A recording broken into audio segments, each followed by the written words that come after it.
Hey E2, this is David Payco. Welcome to the set of Flashpoint.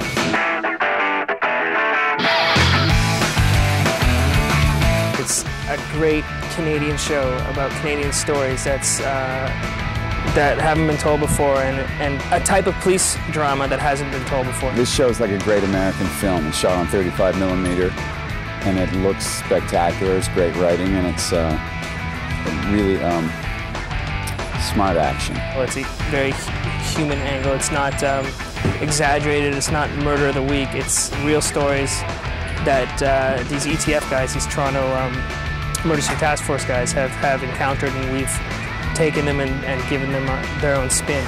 Don't stop talking, Sam. Just keep talking to me. Dude, you know what I want? I'm not giving you coke, jackass. It's just bang, bang.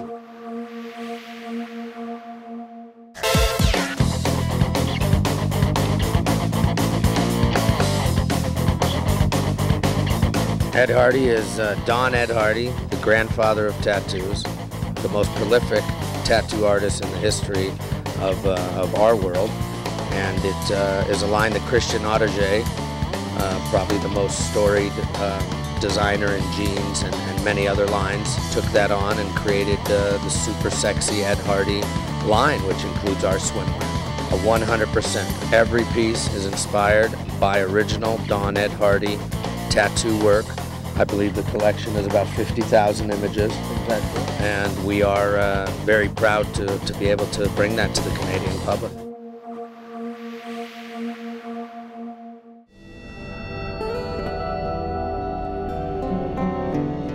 Elizabeth graduated in 2007, and towards the middle part of her experience at Ashbury, her dad, Peter, got very, very sick with a major depression and underlying mental illness.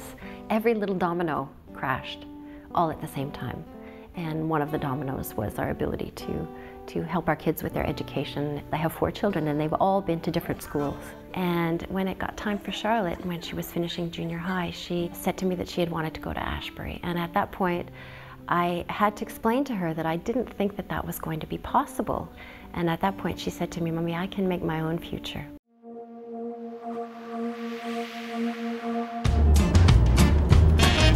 You are not fast food. I am not your slut. Lock your cock. I'm the defender of purity. I don't think that sex is a necessity. I don't think that you'll wither away. I don't think it makes you any less healthy emotionally or physically to not have sex. If somebody dies a virgin, they're probably not going to be on their deathbed and saying, "I should have had sex," or something. I mean, that might not be the first thing they're going to think of.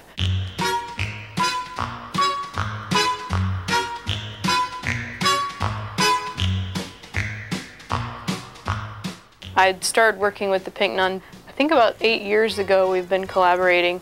I'm more of the artist, and the Pink Nun is more the public face. She is a character that I do dress up and do, but I try to keep it separate because I want the Pink Nun to be more of an icon.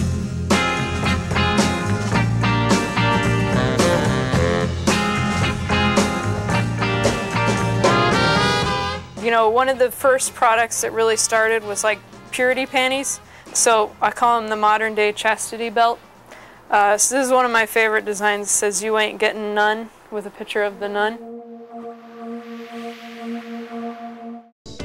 Whether driving past it or flying into the airport, the modern design certainly makes its mark. And on the inside, what is traditionally kept behind walls is revealed for travelers to see. One of the design features of the building is the exposed structure.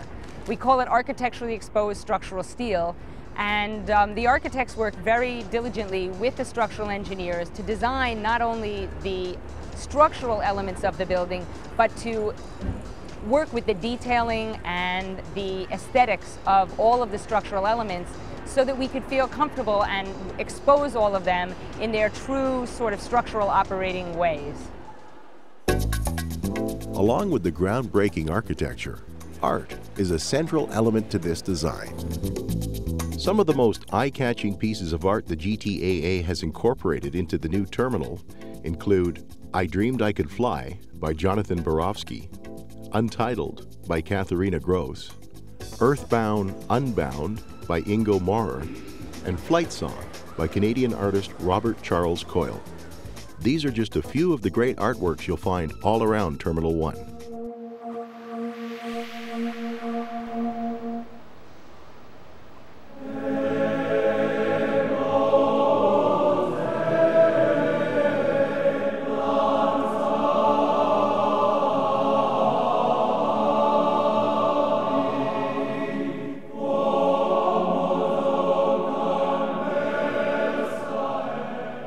With St. James as the seat of Anglican influence in Toronto, St. Michael's Cathedral opened in 1848, fulfilling a similar role for the city's Roman Catholics. In a largely Protestant Toronto, building St. Michael's Cathedral was a bold move.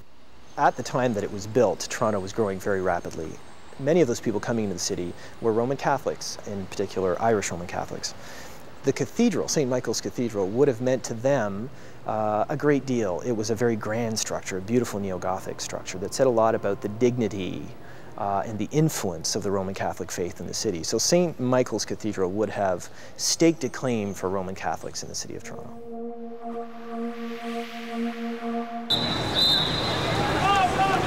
August 14, 2003, a blackout hits 7 states and much of southern Ontario, paralyzing our city and sending the subways to a screeching halt during afternoon rush hour. Almost 700,000 people, roughly the population of Winnipeg, are forced to flee tunnels in the dark and sent out onto the streets to find their own way home.